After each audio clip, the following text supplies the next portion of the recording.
kehilangan postur internasional adalah selama kepemimpinan Presiden Jokowi. Nah sekarang itu mau diatasi dengan pidato di tahun ke-6. Pertanyaan saya kembali, mana sih negara yang sekarang sudah dikatakan dapat menyelesaikan masalah COVID di dalam negerinya? Di saat seharusnya kita semua bersatu padu, bekerja sama melawan pandemi, yang justru kita lihat adalah masih terjadinya perpecahan dan rivalitas yang semakin menajam. Keprihatinan kita menjadi semakin besar di saat pandemi COVID-19 ini. Artinya Jokowi itu menjadi jawaban bahwa Indonesia ini membuka peluang siapapun menjadi apapun. Karena menurut saya dia itu contoh yang saat ini contoh yang hidup. Pidato Jokowi di sidang PBB buat Indonesia diperhitungkan dunia. Presiden Joko Widodo untuk pertama kalinya menyampaikan pidato di sidang umum PBB secara virtual. Berbagai isu disampaikan Jokowi dalam pidatonya yang disiarkan langsung di markas PBB di New York, Amerika Serikat. Ternyata pidato Jokowi di sidang umum PBB mendapat reaksi positif. Terbukti dilihat dari situs resmi PBB yaitu un.org di bagian pemberitaan. Pidato Jokowi dipilih menjadi front page atau halaman utama. Dari semua pernyataan kepala negara atau kepala pemerintahan yang menyampaikan pidato di hari pertama sesi debat umum, pidato Jokowi lah yang kemudian dipilih. Dalam pidatonya, Jokowi menekankan bahwa PBB bukan sekedar bangunan megah, namun PBB dibentuk untuk berkontribusi nyata mewujudkan perdamaian dunia. Oleh sebab itu, Jokowi mendorong agar kepemimpinan global diperkuat demi kesejahteraan dunia. PBB bukanlah sekedar sebuah gedung di kota New York, tapi sebuah cita-cita dan komitmen bersama seluruh bangsa untuk mencapai perdamaian dunia dan kesejahteraan bagi generasi penerus. Bukan hanya memberikan saran kepada PBB, Presiden Jokowi juga dengan lantang menyampaikan kritikannya untuk negara Amerika Serikat dan negara Cina dalam isi pidatonya.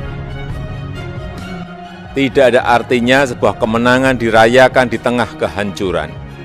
Tidak ada artinya menjadi kekuatan ekonomi terbesar di tengah dunia yang tenggelam.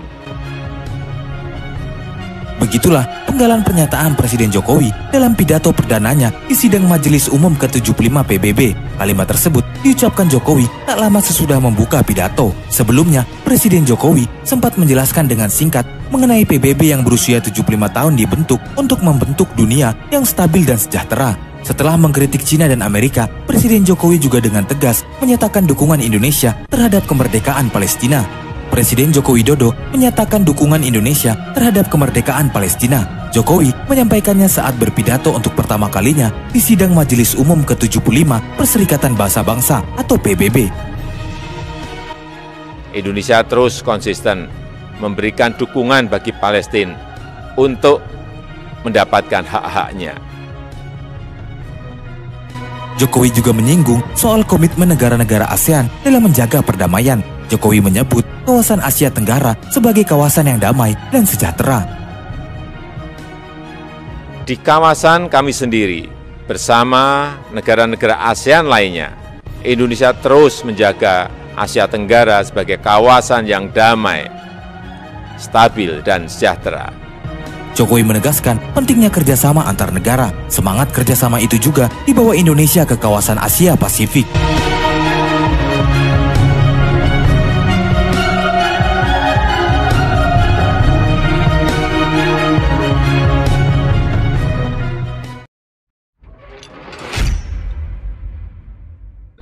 Jadi bukti bahwa Indonesia itu kehilangan postur internasional adalah selama kepemimpinan Presiden Jokowi. Nah sekarang itu mau diatasi dengan pidato di tahun ke-6. Pertanyaan saya kembali, mana sih negara yang sekarang sudah dikatakan dapat menyelesaikan masalah COVID di dalam negerinya?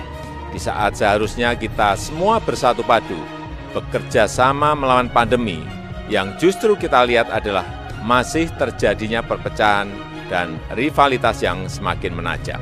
Keprihatinan kita menjadi semakin besar di saat pandemi COVID-19 ini. Artinya Jokowi itu menjadi jawaban bahwa Indonesia ini membuka peluang siapapun menjadi apapun. Karena menurut saya dia itu contoh yang saat ini nyata. Contoh yang hidup. Pidato Jokowi di sidang PBB buat Indonesia diperhitungkan dunia. Presiden Joko Widodo untuk pertama kalinya menyampaikan pidato di sidang umum PBB secara virtual. Berbagai isu disampaikan Jokowi dalam pidatonya yang disiarkan langsung di markas PBB di New York, Amerika Serikat. Ternyata pidato Jokowi di sidang umum PBB mendapat reaksi positif. Terbukti dilihat dari situs resmi PBB yaitu un.org di bagian pemberitaan. Pidato Jokowi dipilih menjadi front page atau halaman utama. Dari semua pernyataan kepala negara atau kepala pemerintahan yang menyampaikan pidato di hari pertama sesi debat umum, pidato Jokowi lah yang kemudian dipilih.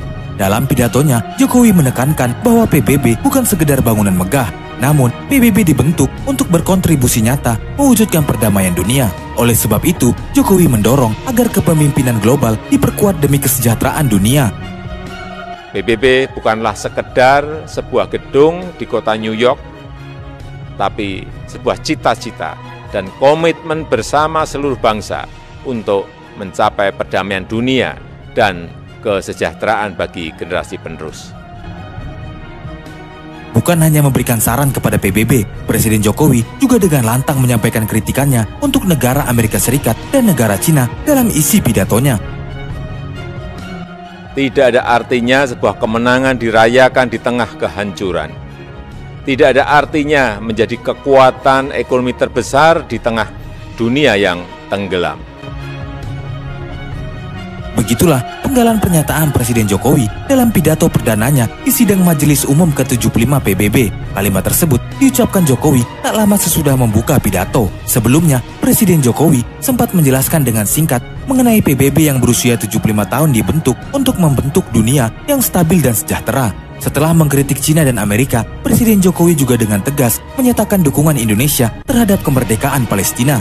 Presiden Joko Widodo menyatakan dukungan Indonesia terhadap kemerdekaan Palestina. Jokowi menyampaikannya saat berpidato untuk pertama kalinya di sidang Majelis Umum ke-75 Perserikatan Bangsa-Bangsa atau PBB.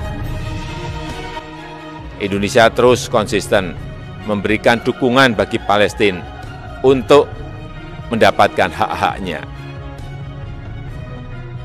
Jokowi juga menyinggung soal komitmen negara-negara ASEAN dalam menjaga perdamaian. Jokowi menyebut kawasan Asia Tenggara sebagai kawasan yang damai dan sejahtera.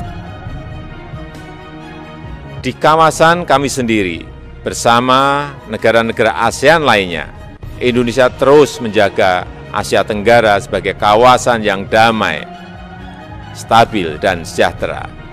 Jokowi menegaskan pentingnya kerjasama antar negara. Semangat kerjasama itu juga dibawa Indonesia ke kawasan Asia Pasifik.